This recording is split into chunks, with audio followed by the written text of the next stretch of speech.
Trump is an idiot. At his Wisconsin rally yesterday, he said that wind energy was to blame for the increased price and decreased consumption of bacon. The disgraced former president's bizarre remarks came at a town hall-style campaign gathering in Wisconsin when an audience member asked the Republican nominee for November's White House election what he would do to help bring inflation down. Trump delivered a lengthy answer, apparently saying that he blamed wind power for bacon being more costly and therefore eaten less. You take a look at bacon and some of these products, and some people don't eat bacon anymore. And we are going to get the energy prices down. When we get energy down, this was caused by their horrible energy wind. They want wind all over the place. But when it doesn't blow, we have a little problem. Let's be honest, Trump doesn't know anything about bacon. He's only ever had it in a bacon double cheeseburger. He's never bought raw bacon, he's never cooked bacon, and if you were to tell him about turkey bacon, his head would probably explode. You see, he's always been an idiot. From his idea to nuke hurricanes or to clean the body of COVID with bleach or that stealth fighters are actually invisible. The enemy cannot see it. Even if it's right next to it, it can't see it. You can't see it. You can't see it. So it's hard to fight a plane that you can't see, right? He's the most idiotic, most gullible person on the planet. If another white man in a suit with good hair told him that they'd invented a time machine, Trump would completely believe it. As Rex Tillerson once said, he's a moron. And if you're wondering why and how he is where he is, there's a very simple answer for that.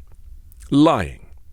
He knows he's dumb, so he tries to act smart, except his acting smart is most people's dumb, which is why 2/3 of the nation wouldn't dream of voting for him to become the president of a tennis club, let alone of the country. And then there's his uncle, who was a professor at the Massachusetts Institute of Technology from 1936 to 1985, and a recipient of the National Medal of Science and a member of the National Academy of Engineering. Trump repeatedly tells us that he must be smart because he shares genes with his uncle. It's so weird. That's his dad's brother, who incidentally was not the university's longest-serving professor. Another lie from Donald Trump. And if we were to sit here to discuss Trump's weirdness and his lies and his obsession with eugenics and his weird diet or him cheating at golf, at the time he said that his building was now the biggest because the Twin Towers had collapsed, any of that stuff, we'd be here for hours. You see, everybody has a story or a memory about weird, dumb stuff that Donald Trump has said or done that many of us have either forgotten or purposely erased from our memories to prevent further trauma. And don't even get me started on the Central Park Five. I mean, seriously. Yusuf Salaam was 15 years old when Donald Trump demanded his execution for a crime he did not commit. Imagine that. It's almost 30 years later, and Trump is promising another Muslim ban if he wins the election. You see, he hasn't changed. He's always been the same flawed creature. In contrast, we have Kamala Harris as the only viable candidate in this race. Now, sure, the racists and the misogynists amongst us, they won't vote for her because she's black and female. But let's not even waste our time with that bunch. There's no saving those people. The good news is that the rest of us outnumber that group. And by the rest of us, I include Republicans and conservatives and libertarians and undecided voters and Democrats and radical communist Marxist socialist bleeding heart liberals like me. Now, as you know, I don't get to vote in US elections because immigrants can't, despite what Trump tells you. But say what you like about Kamala Harris, she's the only viable candidate. She worked hard to get an education at Howard University, then the University of California, Hastings College of the Law, admitted to California Bar in 1990, Deputy District Attorney in Alameda County, Managing Attorney of San Francisco's District Attorney's Office, Chief of the San Francisco City Attorney's Division on Children and Families, then District Attorney of San Francisco in 2004. She became Attorney General of California in 2011. Was elected as a Democrat to the United States Senate in 2016 and served until January 2021 when she resigned to become Vice President of the United States in 2020. Donald Trump was on The Apprentice. Kamala Harris authored 3 books on Asian and Pacific Islander Americans in Congress from 1900, to a career prosecutor's plan to make us safer, and the New York Times bestseller The Truths We Hold, An American Journey, about her early life as the daughter of immigrants and civil rights activists, caring deeply about social justice and how she learnt to bring a voice to the voiceless. Donald Trump paid Tony Schwartz to write The Art of the Deal and took the credit for it. In fact, Trump's ghostwriter says writing The Art of the Deal is the greatest regret of his life.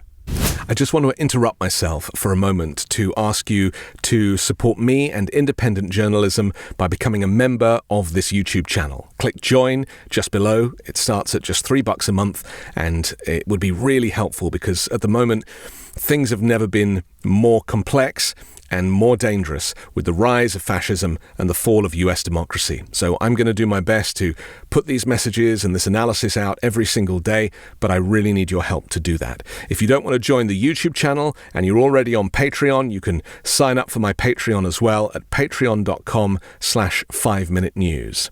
Thank you. Trump isn't a viable candidate because he's a fake, a phony, all smoke and mirrors. Kamala Harris has actually done the work. She's eloquent, empathetic, and patriotic. 3 words that Donald Trump will never be and definitely can't spell. So, the issue in November is that you're not voting Democrat because you worship Kamala Harris like a god. She can inspire you and motivate you and comfort you to know that she's not going to start a world war or side with Vladimir Putin over Ukraine. But think of her as a protector of democracy, of the right to vote in America, of the right to body autonomy, the right to seek asylum, the right to health care, the right to religious freedom, the right to legal representation, the right to love who you love and identify as whoever the hell you want, using whichever pronouns you prefer. You see, I moved to America because it claimed to be the land of the free. Under Donald Trump, it's not free. Not if your skin is black or brown, or if you're Muslim, or if you're attracted to people of the same sex, or if you were born with a brain and a body that don't match. Under Donald Trump, you have to have a baby that might be unwanted or unwell or not viable. You still have to have it, or you could go to jail, just like in The Handmaid's Tale. And for those that don't have Hulu, the plot features a dystopia following a second American Civil War, when the theonomic totalitarian society subjects fertile women called handmaids to childbearing slavery. If you don't want to pay for Hulu, just download Project 2025 from the Heritage Foundation. It's all there in black and white. How many more reasons do you need to know that Trump is not a viable candidate for US president? His criminality, his white supremacy, his business fraud, his sexual offenses, his collusion with unfriendly foreign nations, his failure to contain COVID, the insurrection. Or how about his 4 previous years in office, when America's leadership was the laughingstock of the world? My administration has accomplished more than almost any administration in the history of our country. America's so true.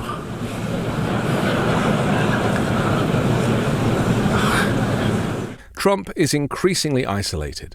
There's been a huge backlash after his abhorrent behavior on Monday, turning a ceremony at Arlington National Cemetery to mark the deaths of American soldiers in Afghanistan into a photo opportunity, and his aide pushing aside an official at the cemetery who told them that they weren't permitted to take photographs at the graves of recently deceased soldiers. Trump was pictured giving a thumbs up, with family members around the graves of 13 US servicemen and women killed in a suicide bombing as the US hurriedly withdrew from Afghanistan in 2021. I mean, what? This kind of offensive behavior is going to keep happening between now and the election. It's atrocious. He doesn't care. He's unraveling. He is dangerous. And this is why I don't advise Kamala Harris to debate him, because he's an illegitimate candidate. He's effectively ruled himself out of the race by nature of his status as a convicted felon, insurrectionist, and enemy of the state. I don't think he should be platformed. The US news media have no idea how to cover him. They enable him by treating him like a normal candidate when he isn't one. Now, whilst most countries have been ruled almost entirely by men, men with huge egos, narcissistic men, a few good ones. Throughout their histories, more and more countries are electing women to high political offices, including heads of state. 29 women are currently serving as heads of state or government in 29 countries. Many of these women are earning praise for their innovative and effective leadership and for offering unique and fresh perspectives on the challenges their countries face. I'm Anthony Davis. You can find me on the 5 Minute News YouTube channel and podcast, on Wednesdays co-hosting Uncovered, and on Sunday on The Weekend Show with Midas Touch.